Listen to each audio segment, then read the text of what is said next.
Hi friends, చూస్తున్నారు కదా. ఈరోజు అయితే బండిలో అయితే ఫిష్ కర్రీ అయితే చేస్తున్నాం.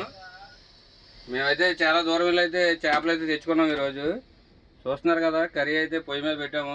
ఆల్మోస్ట్ అయిపోయింది. ఇంకా అన్నం అయితే వండుకోవాలి. గిన్నె అయితే చాలా చిన్నదయ్యింది. మరి చూస్తున్నారు కదా, ఇబ్బందులు అయితే ఇలా ఉంటాయి. మరి మనం ఇంటికాడ కుదిరినట్టయితే బండిలో అయితే కుదరవు, లారీలో. ఈ చేప అయితే ఫ్రై చేసుకోవాలి. తందూరి కింద చేసుకుందాం అనుకుంటున్నాం. ఎలా చేయాలో మాకైతే అర్థం కావట్లేదు.